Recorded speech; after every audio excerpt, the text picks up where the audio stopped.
I'm too tired. I'm bored. This restaurant is terrible. Or I hate how I look today. These are all common complaints that we hear every day. And we all complain. As a matter of fact, the average person complains 15 to 30 times a day.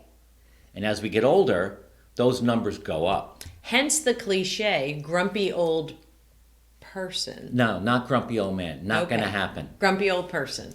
Today we're going to talk to you about complaining. First, what's bad about it. And if you're a chronic complainer, you need to understand the health issues behind it.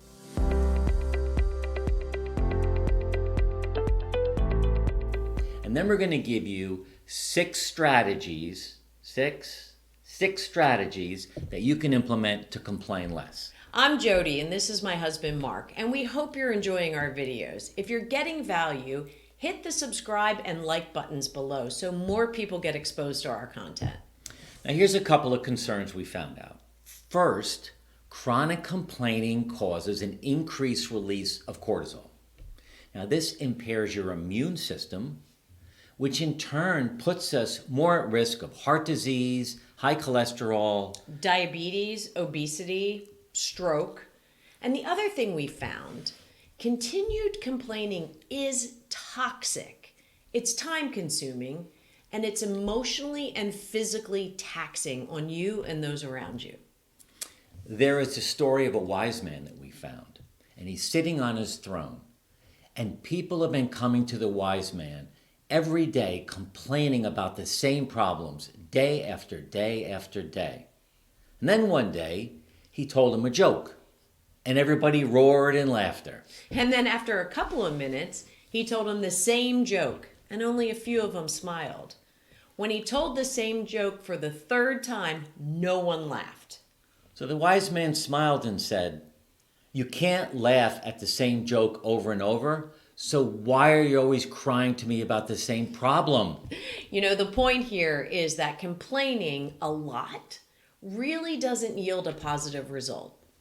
So let's go over the six strategies. And don't forget, we want you to stay to the end because then Jody and I are going to share with you how we as a couple handle complaints with each other and from other people. Some of these strategies came from an article we read by Elizabeth Scott, PhD, in Very Well Mind, which is her website. First strategy is called thought stopping. Now, this is a technique developed by therapists. So when you're about to complain about something or someone, the idea here is to pause and interrupt yourself with what you're about to say.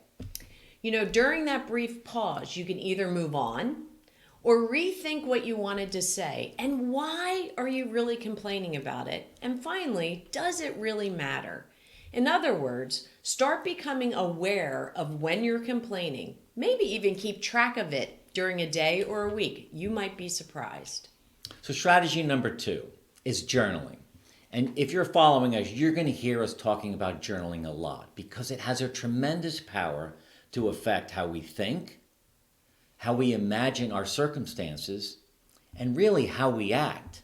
So when you think of something you want to complain about, save that thought for later. Find your journal and write about it in there. If there's a real problem, you want to try to solve it with brainstorming solutions. It can turn the complaint into a more positive action. Strategy number 3 is get support. Use friends, family members, anybody that you trust in your circle. Instead of complaining to them about a problem, ask them if they can help you work through it. And try finding a way to laugh about it or change subjects and end the chat with something funny. Most of what we complain about really is trivial in nature anyway, so don't try to make it bigger than it needs to be. Strategy number 4, be grateful for all you have in your life. When you think about what you want to complain, use strategy number 1, the thought-stopping strategy, and really pause. Switch your thinking to a few things in your life that you're super grateful for. Jody and I both journal every morning. And the first part of our journaling includes writing 3 things we're grateful for. Now, living a grateful life has power, and it gives you control over your emotions. So we really strongly encourage that you do this. Strategy number 5 is take action. The urge to complain comes from a dissatisfaction with something that's going on in your life. And it's often coupled with a feeling that you can't change your circumstances. So you feel out of control and you feel helpless. But honestly, there's usually some action you can take to rectify the problem. If you get 3 bad meals in a row at a restaurant, an action might be to stop and talk to the owner, or just stop going. Yeah, and we've done that before. And if you're in a caustic relationship with a chronic complainer, you've got to think about letting that relationship fade away. It just doesn't do you any good. The relationship is strained and you don't feel great. So do something about it instead of ruminating on the complaint or complaining about it yourself. And then the last strategy, number 6, is to cultivate optimism in your life. Now look, complaining is a negative and damaging habit. Research shows that the one way to stop this negative habit is to replace it with a positive one. So for instance, let's say you're out to dinner with a couple and one of them keeps complaining about everything, the food, the service. I know that couple. I do. I know too. The ambiance, everything. Nothing's going right at all. Now, it's easy to get caught up in complaining with that couple or that person, especially if it's true, if this is bad food and bad service. But try this. Interject some positive things that you see. Mention a few positive things about the restaurant. Maybe the decor or the location or the ambiance is better than the food. And maybe another thing you could do is just change the conversation. Share what's going well in your life. yeah, and it's a good strategy to use. And you're not necessarily going to change them, but you should be able to shift the conversation away from complaining into something more positive and engaging. So those were the 6 strategies. And Mark and I work hard on not complaining. We read a great book called The No Complaining Rule by John Gordon. We put the link below if you want to go deeper into the topic.